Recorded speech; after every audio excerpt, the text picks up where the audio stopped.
دكاتره تغذيه والله يا دكتور ما مش كاتبين مثلا معلقه زيت حاجه، لا مفيش نايف لا الاكل نايف نايف كده مثلا ايه يقول لك اصل اللبن في اللبن ايه يا عم الحلقه يعني فين الدهون مثلا، مفيش حد يقول لك حط مثلا معلقه صح.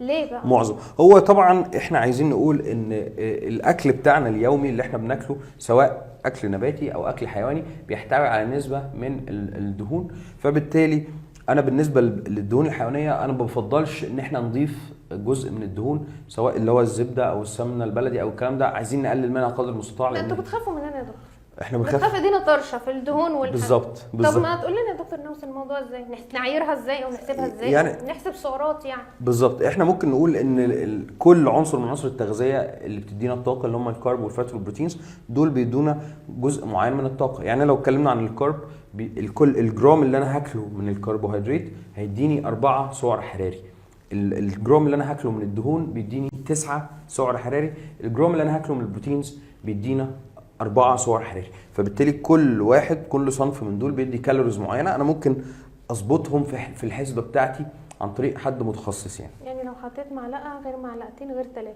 طبعا مش ازازه ونض طبعا. يعني خلينا ناخد امثله من الامثله الصحيه مثلا. يعني احنا عايزين مثال للكربوهيدرات اللي الى حد ما صحي، ممكن نقول العسل مثلا. فاحنا بنقول المعلقه العسل الصغيره دي حوالي 5 جرام، احنا بنقول الجرام كربوهيدرات بيدينا حوالي 4 سعر حراري، يبقى معلقه العسل هنقول 5 جرام، كل جرام بيديني 4، يبقى الخمسه بيدوني حوالي 20 سعر حراري. فمعلقه العسل الصغيره حوالي 20 سعر حراري.